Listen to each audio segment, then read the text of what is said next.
Hello students, hope you are all doing well.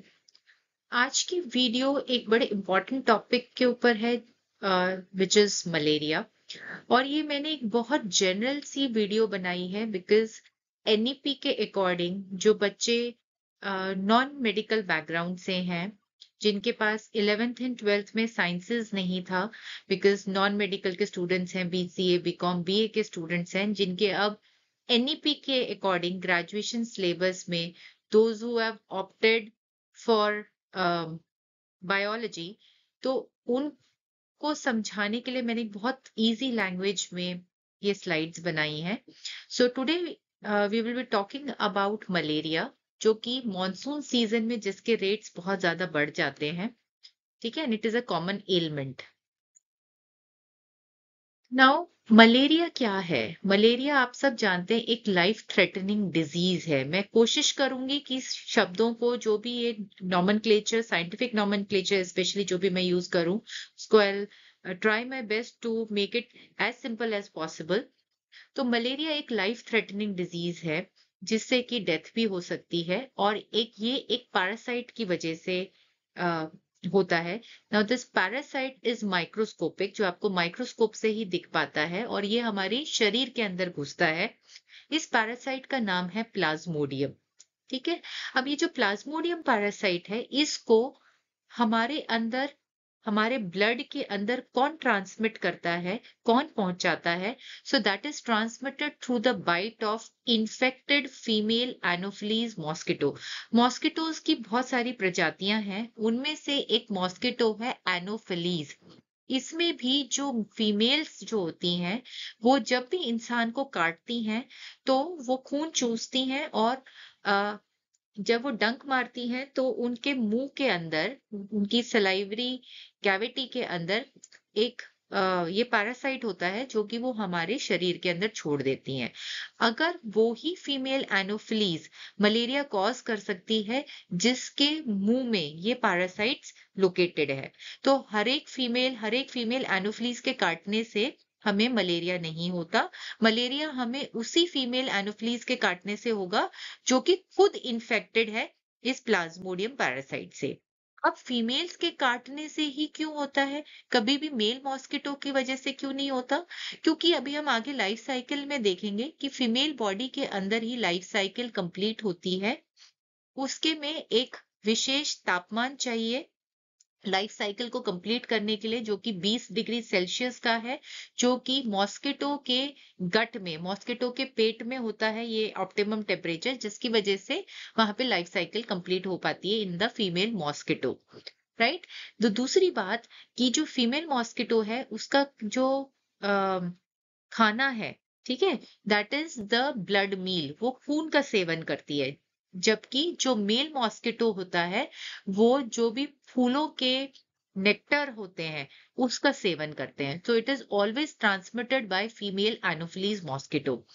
Endemic है ये tropical और सब ट्रॉपिकल रीजन्स में, वो प्रदेश जहाँ पे गर्मी ज्यादा होती है, ह्यूमिड क्लाइमेट होता है, वहां पे ये मच्छर ज्यादा ब्रीड करते हैं, और वहां पे मलेरिया का इंसिडेंस, ये बीमारी ज्यादा पाई जाती है।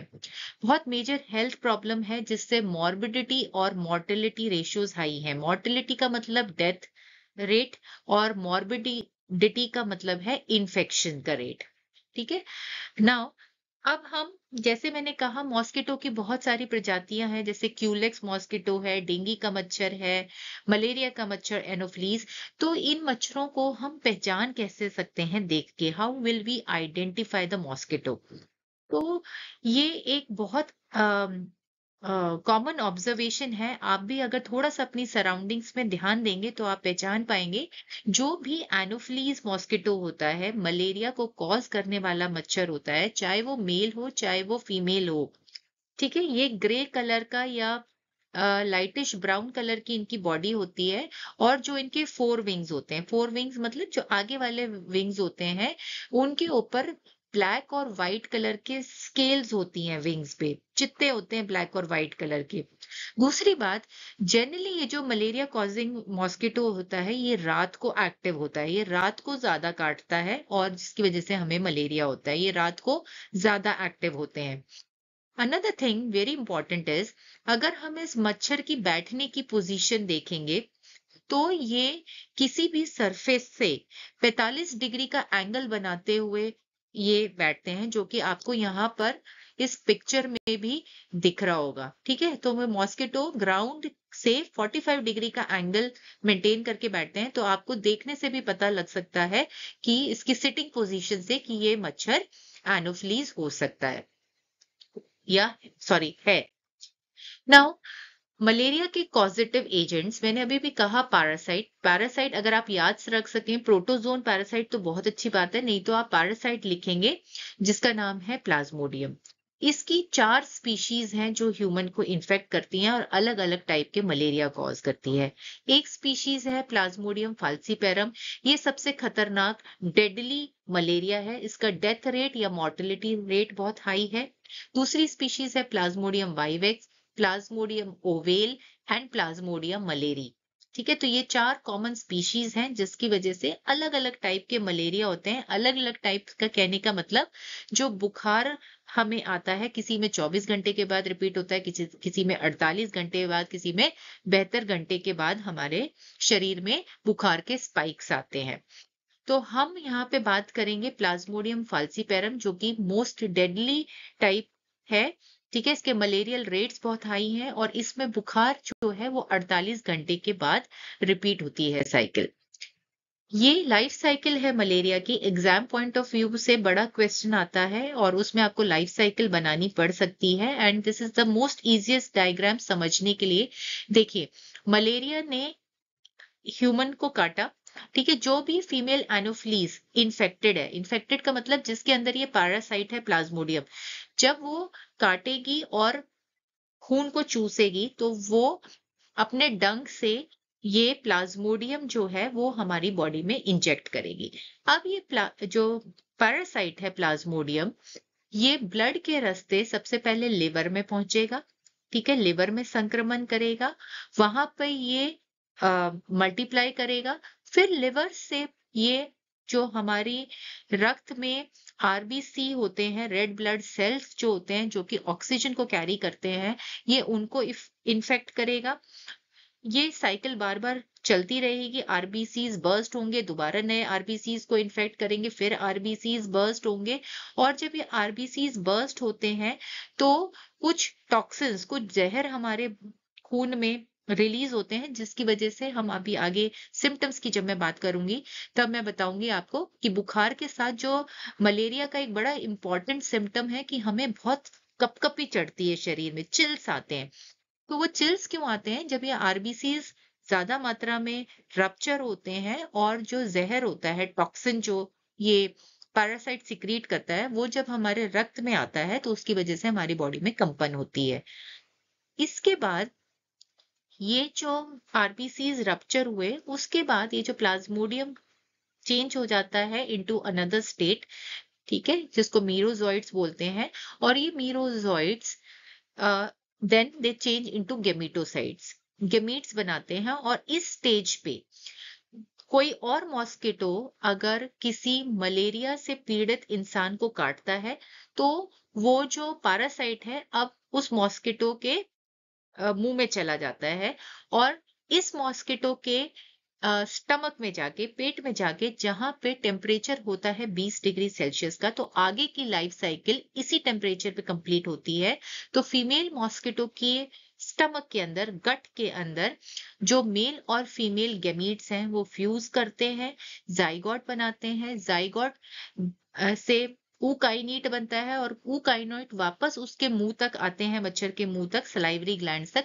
और इस ट्रांसफर के अंदर ये जो जाइगोट है ये ऊकाइनीट में ट्रांसफर होता है, ऊकाइनीट फिर स्पोरोजोइट में ट्रांसफर हो जाते हैं, और जो इन्फेक्टिव स्टेज है उसे हम कहते हैं स्पोरोजोइट, क्योंकि यही स्पोरोजोइट्स हैं जो कि इन्फेक्शन को फैलाते हैं जब मॉस्किटो एक इंसान को काटता है। तो ये बहुत सिंपलेस्ट साइकिल है, इसको अब डिटेल में समझेंगे। जो मलेरिया पैरासाइट है जिसे मैंने कहा प्लाज्मोडियम फाल्सीपेरम, उसके 2 होस्ट हैं। पहला होस्ट है फीमेल एनोफिलीज मॉस्किटो, जिसको हम प्राइमरी होस्ट भी कहते हैं। ये कई बार प्राइमरी होस्ट कौन है, सेकेंडरी होस्ट कौन है, ये कई बार एक नंबर के क्वेश्चन में भी आ जाता है। तब प्राइमरी होस्ट हमेशा उसे कहते हैं, it is defined as the host where the parasite completes the sexual phase of life cycle. ये बड़ा इंपॉर्टेंट है, प्राइमरी होस्ट वही है जहां पे पैरासाइट सेक्सुअल फेज कंप्लीट करता है, यानी कि जो मेल और फीमेल गेमीट है उसका फर्टिलाइजेशन होता है, उसका फ्यूजन होता है। ह्यूमन बीइंग जो है, मैन जो है, वो सेकेंडरी होस्ट है। सेकेंडरी होस्ट कौन सा होता है? जहां पर पैरासाइट एसेक्सुअल साइकिल कंप्लीट करता है, राइट। अब अगर हम इस साइकिल को थोड़ा डिटेल में समझेंगे तो ह्यूमन होस्ट के अंदर एक part of the life cycle चल रही है और दूसरा part of the life cycle mosquito के अंदर चलेगी। तो ह्यूमन के अंदर the first stage is inoculation. Inoculation का मतलब जब मच्छर ब्लड चूसता है, ब्लड मील लेता है, तो जो फीमेल एनोफिलीज मॉस्किटो है, जो कि इन्फेक्टेड है, जो कि इस पैरासाइट प्लाज्मोडियम को कैरी कर रही है, जब वो ह्यूमन बीइंग को काटती है तो वो स्पोरोजोइड्स को हमारी बॉडी में रिलीज कर देती है। ये स्पोरोजोइड्स कहाँ पहुंचते हैं? ये ट्रैवल करके लिवर में पहुंचते हैं। वहां जाके ये लिवर के सेल्स को इन्फेक्ट करते हैं और वहां पे लिवर के सेल्स के अंदर ये मल्टीप्लाई करते रहते हैं टू फॉर्म मीरोजोइड्स। ये जितने भी वर्ड मैंने अंडरलाइन और बोल्ड किए हैं, these words are very important, और जब आप ये क्वेश्चन अटेम्प्ट करेंगे ये वर्ड्स आपको लिखने ही पड़ेंगे। तो जो लिवर में जो साइकिल होती है उसको हम कहते हैं एक्सो एरिथ्रोसिटिक शाइजोगोनी। एरिथ्रोसाइट्स मतलब आरबीसी, आरबीसी के बाहर हो रही है अभी। प्लाज्मोडियम कहाँ है? In the liver. तो इसको कहते हैं एक्सो एरिथ्रोसिटिक शाइजोगोनी। शाइजोगोनी का मतलब सेल्स का रप्चर होना, सेल्स का बर्स्ट होना। अगर आप ये याद रख पाए इस स्टेज को क्या कहते हैं तो बहुत ही अच्छी बात है। अदरवाइज आप ये भी लिख सकते हैं कि लिवर स्टेज में स्पोरोजोइड लिवर में पहुंचते हैं, लिवर सेल्स को इन्फेक्ट करते हैं और वहां पे मल्टीप्लाई करके किस में कन्वर्ट हो जाते हैं? Merozoites. Then the next stage is, ये जो मीरोजोइड्स हैं, अब ये रेड ब्लड सेल्स को, आरबीसीज को हमारी बॉडी में इन्फेक्ट करेंगे, वहां पे ये मल्टीप्लाई करेंगे और आरबीसीज को रप्चर करेंगे, आरबीसीज को बर्स्ट करेंगे। जब ये आरबीसीज बर्स्ट होंगे तो ये टॉक्सिन्स रिलीज करेंगे, जिसकी वजह से हमें बुखार और कंपन आता है, जो कि मोस्ट कॉमन मलेरियल सिम्टम में है।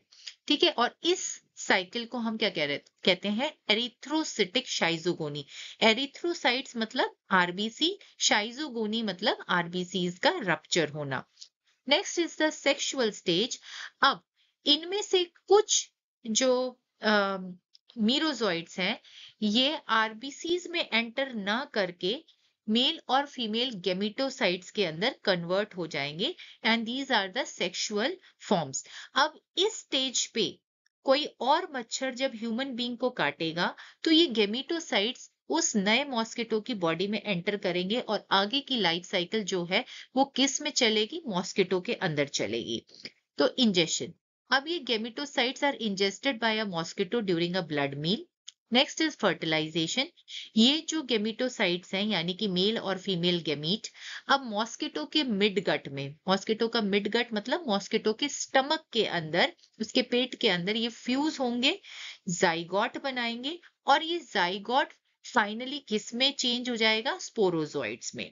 ठीक है, इस साइकिल को, स्पोरोजोइड्स की फॉर्मेशन को हम कहते हैं स्पोरोगोनी। कहाँ होती है? मॉस्किटो के स्टमक में, मॉस्किटो के गट में। और ये गट में ही क्यों हो पाती है? क्योंकि यहाँ पे एक ऑप्टिमम टेम्परेचर होता है 20 डिग्री सेल्सियस का, जो कि मस्ट है लाइफ साइकिल को पूरा होने के लिए।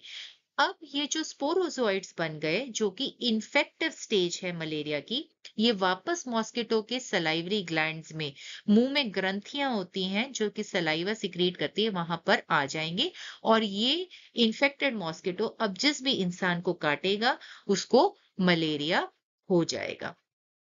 ये जो प्लाज्मोडियम का डेवलपमेंट है मॉस्किटो के अंदर, ये लगभग 2 सप्ताह 10 से 14 दिन में कंप्लीट होता है। अब मलेरिया के सिम्टम्स क्या हैं?